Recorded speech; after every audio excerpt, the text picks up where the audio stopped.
के शहर की समस्याओं को आपके सामने लाते रहे हैं, तो एक और जो है जो कि गंभीर समस्या है, जिसके बारे में कई बार बता भी चुके हैं और कई बार प्रशासन को उसको जागरूक करने की कोशिश भी कर चुके हैं। बात करें तो शहर की जिसकी जो है परिस्थिति बद से बदतर होती जा रही है। और आपने देखा है कि पिछले कुछ सालों से, इसके पहले भी मैंने खबर बताई थी, जिसमें बताया था कि पिछले कुछ सालों से जो है शहर में जो है बाढ़ की परिस्थिति लगातार निचले इलाकों में उत्पन्न होती जा रही है। ज़रा सी बरसात यदि अधिक हो जाती है तो निचले स्तरों को जो है प्रशासन द्वारा खाली कराने की चेतावनी दी जाती है और जो है प्रशासन पूरी तरीके से बाढ़ की परिस्थिति से निपटने के लिए तैयार हो जाता है।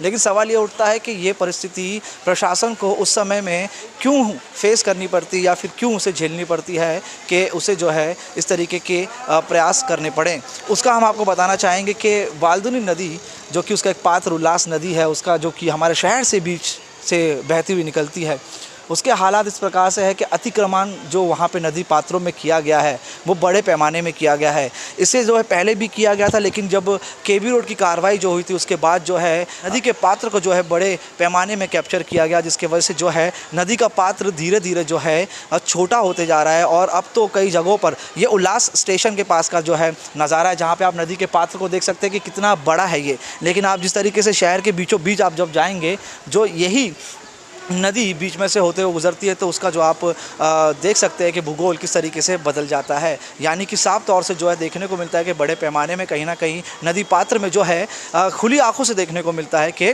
जो है अतिक्रमण किया गया है। इसके ऊपर जो है प्रशासन द्वारा कड़ी गाइडलाइंस है सभी महानगर पालिकाओं को दी गई है। तो उसके बाद सवाल उठता है कि इतने बड़े अतिक्रमण किस प्रकार से नदी पात्र में हुए और हो भी रहे हैं। ख़ास करके जो होटलें हैं वो बड़े पैमाने में जो है अतिक्रमण करके बनाई गई है। कई जगहों पर बड़े बड़े जो गोदाम हैं, जो गाले हैं, वो बनाए गए हैं। तो ऐसे में जो है एक दौरे के दौरान हमने खासदार कल्याण लोकसभा के जो खासदार हैं श्रीकांत शिंदे जी से बातचीत की और हमने जब उनसे सवाल किया तो कि नदी पात्रों में जिस तरीके से जो कि अतिक्रमण किया जा रहा है, शहर में जो कि इलीगल कंस्ट्रक्शंस किए जा रहे हैं, एक और जो है विकास का कार्य किया जा रहा है, तो इसके ऊपर किस तरीके से पाबंदी लाई जाएगी। तो उस पर उन्होंने क्या कहा है, बहुत अच्छा डेवलपमेंट कर रहे हैं शहर में, लेकिन कहीं ना कहीं अनऑथराइज कंस्ट्रक्शन और नदी पात्र को जो हड़पा जा रहा है, तो उसके लिए किस तरीके से कार्य किया जाएगा, क्योंकि बाढ़ की परिस्थिति उत्पन्न होने लगी। क्लियर इंस्ट्रक्शंस हमने हर कॉरपोरेशन के कमिश्नर्स को दी है।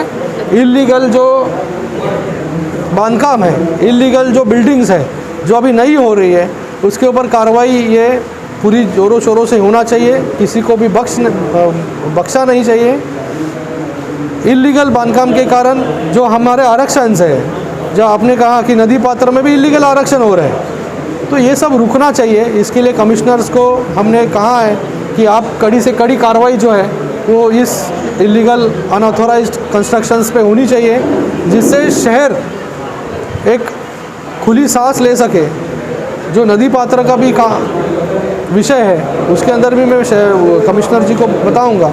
अगर कुछ ऐसे स्पेसिफिक रहेगा तो आप मुझे बताइए, तो उसके ऊपर कार्रवाई ज़रूर होगी। स्पेसिफिक तौर पे जो स्पष्ट कहा था कि जो सभी महानगर पालिका के जो आयुक्त हैं उन्हें जो है कड़े निर्देश दिए गए हैं कि ऐसी चीज़ों पर जो है सख्त से सख्त कार्रवाई की जाए और साथ ही साथ जो है ऐसी चीज़ें ना होने दें जो कि आने वाले भविष्य में कहीं ना कहीं लोगों के लिए एक मुसीबत का कारण बनेगी। लेकिन जिस तरीके से जो है ये एक खबर की तरह चलती है और आप भी देखते हैं, भूल जाते हैं और प्रशासन फिर से लापरवाह हो जाती है और इस तरीके से जो है परिस्थिति बद से बदतर होती जा रही है, जो कि भविष्य में आने वाले समय में जो है एक बड़ी चेतावनी है। क्योंकि अभी से बाढ़ की परिस्थिति जब निचले स्तर के इलाके झेल रहे हैं, तो आप समझ लीजिए कि ज़्यादा अतिक्रमण होंगे तो किस प्रकार से शहर का एक नक्शा बदलते हुए नज़र आएगा।